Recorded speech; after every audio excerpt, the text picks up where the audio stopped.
X27 Ford Mustang in original paint. Looking to repaint this summer. Awesome, awesome. That's a nice car. I painted quite a few of those back in the day. I actually painted one when I was 16 and a half. It was my sister-in-law's dad's car when I was living in New York. We did a single stage Wimbledon white enamel, and it came out really, really good. Man, I was 16 and a half years old when I painted that car. Did it right in the garage of my brother. My brother's actually in town from New York right now, and he will tell you that I did that complete restoration when I was 16 and a half years old. Long time ago, over 20 years ago, 24 years ago. Dang. Okay. So he's saying, should I strip to bare metal? Well, here's what you need to think about. Okay. If it's a sentimental build and you have the budget, you have the time to put into it, and you want to do it right, you could strip down to bare metal. Okay. So you could media blast it. You could put chemical stripper on it. You could just sand it. You could just sand all the paint off. Okay. A little dusty, but you can get it done that way. And then what I would do is get it down to like 80 grit, and then put some epoxy primer on it, followed with a 2K filler primer. Okay. Before the epoxy primer, you could do your body work. Okay. So grind it all down, do your tapping, if you have any dents or whatever, do your sheet metal work, your rust repair, all the dent work with the body filler. Then you could spray epoxy on top of everything, let that sit, and then spray 2 to 3 coats of filler primer on it, 2K filler primer on it, and then block it out. See how you're doing. Okay, you might have to add some putty here and there. Maybe you missed a dent, So if you did miss a dent, you could basically sand it with 80 grit, over your primer areas, and then fill in some more body filler over those areas, and then block it out. Okay. So it depends. You don't have to go down to metal. If your original paint is in good condition and you feel that it's not cracking or bubbling or, looking kind of weird, you could just sand it down with like a 150, put 2K filler primer on top of it, and then basically sand it out, with like a 360, and then finish off with 400 to 500 wet sand or dry. It depends. I like to finish off by wet sanding, and then you should be good to go. So hopefully that answered your VIP Austin. Austin, Texas. Adam X27 high volume, low pressure. Could orange peel be caused by too much or too little air pressure at the gun? If so, which is more likely? Two-stage and doesn't matter which primer. Two-stage and doesn't matter which primer, base coat. What does that mean? Two-stage and doesn't matter which primer, base coat, clear. So if you guys are having orange peel, it's probably most likely low pressure, not enough pressure, not enough paint. Okay, because having not enough paint will give you orange peel because you can't flow it out. It won't flow out. Also, it could be the gun. Okay, crappy atomization gun where it's not atomizing your paint on correctly. You're going to get orange peel. So make sure you have at least a medium grade gun. I like the Atom guns. I mean, I sprayed the Moped Project with the Blue Moon X88. The car is in perfect shape, just needs new paint, no rust. Awesome. So Jonathan, if you're on a budget, did you say you were doing a single stage? If it's a single stage, you could just sand it off and, paint it. When I say sand it off, you don't have to go down to metal. Just sand it, scuff it down is what I mean. And then prime it and paint it. And if you're doing a single stage, you really don't have to prime unless you have a lot of metal work showing. So if you get, cut down your paint that's in good condition, if it's bad, go with 150 grit and then put primer on top of it. If it's pretty good, then you can actually start with like a 320 grit, see how that cuts, see how it, has a finish. And because you could paint right over a 320. I would actually go to like a 360 at least, 360 grit paper. And then you could paint right on top of that. Tom, the radar sensors on a rear bumper. Absolutely, you can. It won't hurt it. You could even have, The BMW I recently did, which is in VIP right now. Did I paint them? Actually, I did not paint those. I just took them out and then re-put them in. But I have painted them before. You know, a coat or 2 coats of paint is not going to affect it in any way. All right. So you're fine. Just scuff it down and paint it. You know, a little bit of paint like that is not gonna cause it to be defective or anything. Dante says, when spraying an entire car versus a panel or two, do you use slow reducer activator versus medium, even if spraying in 70-80 in order to keep the spray edge wet? Yes, absolutely. I like to use slow all the time, even if I'm doing a panel or two. I like to use slow reducer unless you're doing like a spot repair touch up and time is of the essence and you're painting it at 10 o'clock a.m. and you have a customer coming at 2 or 3 to pick it up, or you're just in a rush for some reason, then I would use a fast activator. Most times I'll use slow for complete paint jobs and custom projects that I do. You know, sometimes maybe I'll use a medium if I have it, but most likely slow. All right. Hopefully that helps. It's always orange peeling regardless of which paint, meaning base coat, primer, clear. No, it's never been dropped and no damage. Yeah, it's what pressure are you spraying with? What pressure are you spraying with? If you're spraying with, you know, at about 26 pounds with 25 to 26 with base coats, clear coats, 28, 29 PSI, you're probably not putting enough paint on your panels. That's probably the reason with you. You're not letting your paint flow on. So don't be afraid to run it. Just flow a little slower, okay? And make sure your paint is glossing on as you cover it, okay? And normally, guys, on your first coat of clear coat, it's not going to really flow out. Even if you're doing like a medium heavy, you know, you're laying it on, it's not going to look like the second coat or the third coat. I like to usually finish off with 2 coats of clear, medium, you know, sprayed medium heavy. So it's probably your gun speed, your flow, and basically your ability to lay it on wet. Okay, you need to lay it on wet. And just don't be afraid. Don't be afraid. Make sure you're set to open fluid flow. So this is your fluid nozzle here. Okay, this is your fan, which goes like this, you know. Make sure you're cranked it all the way back, pull the trigger, and then tighten it. So right there, it ends. So now I know I got full fluid flow. Okay, because if you tighten this more, your trigger doesn't go back as much. See, like as I tighten it, see, it can't even do anything now, right? I gotta go all the way back. Oh shit, too far back. Okay, and then tighten it. So that's full fluid flow. So make sure you got full fluid flow, pretty much wide open fan, and take your time and just make sure it's flowing out. Okay. Eli Rocca, greetings, Tony. What sandpaper will be better to sand in clear, 4 or 800? Just need to redo clear on a hood for Ford Focus. Thank you. You could go with 800 to 1,000. Okay. 800, you should be fine. If you're doing a darker color, you might want to go with 1,000. Dark navy blues, blacks, you could go with 1,000 grit. 1,000 grit's fine. If you go any finer than that, I wouldn't recommend it because of the tooth. The tooth, you know, the scratching in the grits. You want to make sure it's big enough so your top layer actually has something to bond to and stick to, right? So 400 is way too coarse. 800 is good. I've used 800 a lot. On this moped project, we used 1,000 because of the candy and the metal flakes we had in it. So yeah, got a lot of footage. Been shooting a lot.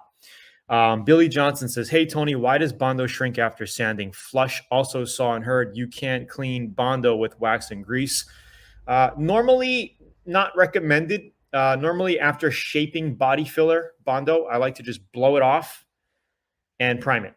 Okay, just make sure you get your dust all off of it, off of the area. Make sure around it is all sanded down so you can spray your 2K filler primer on top of that.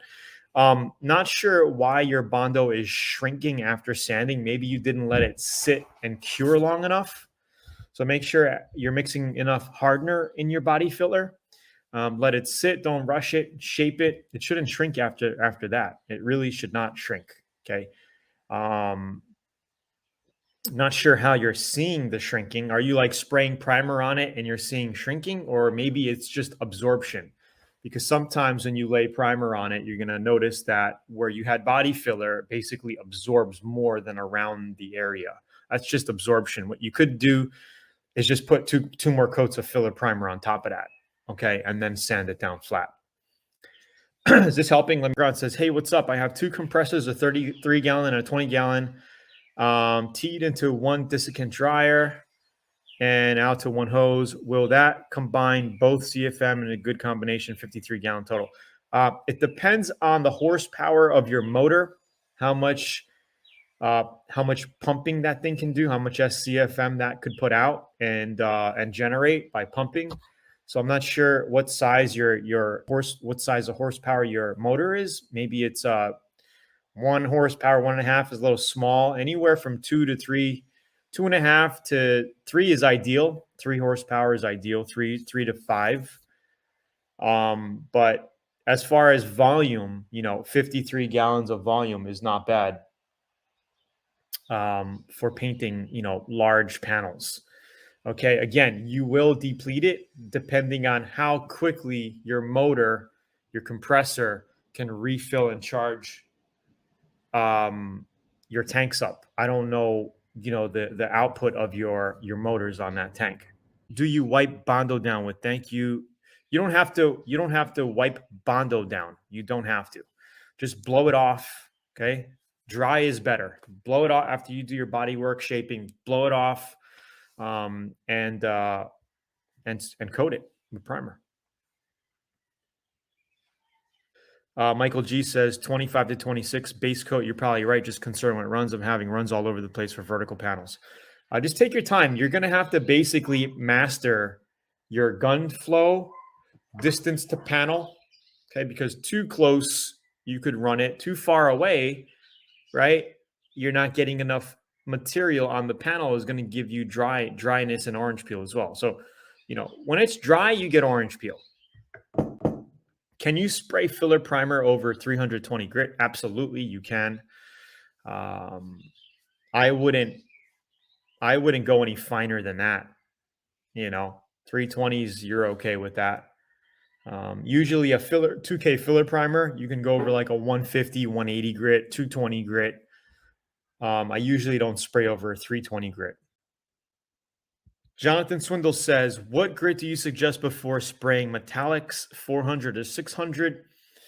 You could go anywhere. I mean, 400's fine. Okay. Some people think it's too coarse, but it's really not, because you're going to be laying that paint on. The metallic's going to flow out perfect. I sprayed intercoat with metallic over 400 grit on this Moped Project. So you guys ready to see it? We're going to go ahead and show you what this bike looks like. I'm going to actually pull it out in the sun. I'll leave it in here. I'll show it to you, then I'll pull it out in the sun and show it to you. You guys ready? You want to see this custom candy paint job? Looking where to buy PPG body filler and 2K primer, but I haven't found it available. Can you recommend where to buy? Where are you located? Are you in Hawaii or somewhere else? I would just kind of find auto body shop suppliers in your local area. That's all you have to do.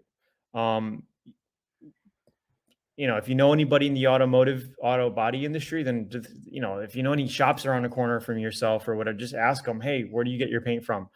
You could try TCP Global or English Color. They have a lot of physical stores around. PPG, Sherman-Williams, DuPont, they carry all the automotive paints that you need. So I would just look around. I'm not sure where you're located. Rust is showing. Will primer resolve the matter? I started working sanding and then gained illness, which set me back. So I would basically sand down your surface rust and then just reprime it with a 2K filler primer. If it's not much metal showing, if you got a large area, you might want to put some epoxy primer on that. I'm going to purchase my paint guns, one for primer, one for base, and one for clear. What do you recommend for purchase? Just painting motorcycle parts. Well, you should definitely check out the Atom spray gun, same guns that I use. And I actually used a combination of the X16. I'm going to drop a link here. I used the X16 for some of my purple fading toward the bottom of the bike. Okay, this is a mini spray gun. And then I used the X27 for a lot of my base coats. Okay, we did the silver base coat and the inner coat with metal flake. And then I did the candy and clear coats with the X88. And right now there is a special on Zula.com where if you get the Atom Blue Moon, the X88, you can get a side feed X9 for $50 more. It's a $200 gun. So it's like getting two guns for the price of one, because this is also on a discount. So definitely check it out at Zula.com. Plus, they all come with the Gun Bud ultra lighting system, which you see me use in my videos, which snaps onto your cup and it gives you full lighting. So this is important too, guys. Lighting is very important when you're spraying. So if you're having a problem with orange peel, it's probably because you're not seeing that well, or your flow is a little too fast and you're not getting enough paint on it. But this will help you out as far as seeing exactly, right in front of you without any shadows on how your paint is flowing out. This helps so much. I use it every time I spray. Filler for plastic repairs, or will regular glaze work? I also haven't heard back from Zula for my replacement air cap. Flexible.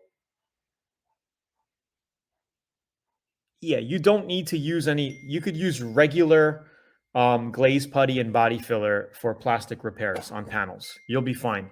Hey, what are you looking for? Are you looking for this little gasket in here?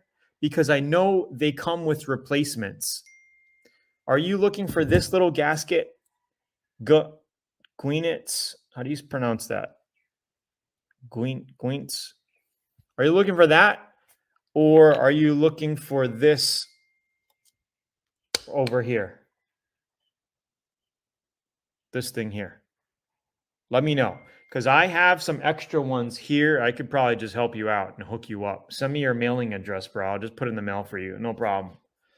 The other one in the air cap, like this thing here, just put this.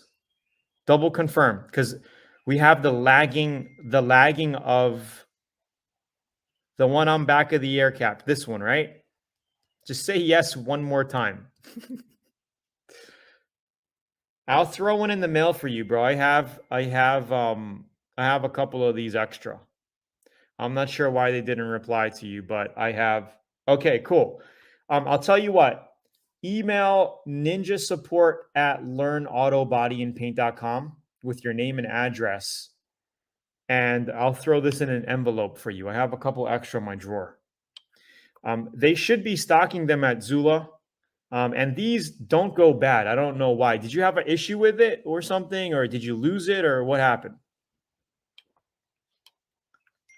Because I must have used this gun 10, 15 times already. And this, I actually don't even take it off. I just clean it. I take this apart. I clean up in here. I take this off, clean out my fluid nozzle. And I just clean this out. I haven't even took this off yet. So, I mean, it's a piece that shouldn't go bad at all. It just pushes on, it holds your cap on like that, and then you just good to go. Silver base coat. Yep, everything is over silver base coat. So we did a silver base coat. We did an inner coat with a bigger flake. Okay, and then I sanded that down with, what did I use? 1000 grit. Okay, to kind of smoothen it out, and then we put candy on top. All right. Thanks, guys, for tuning in. Hit that like button, comment down below, share it with people, and we'll see you on next week, Monday, and keep an eye out for more content. It's Tony here, chilling. Talk to you soon. Have a good one, and thank you for tuning in, guys. Appreciate it.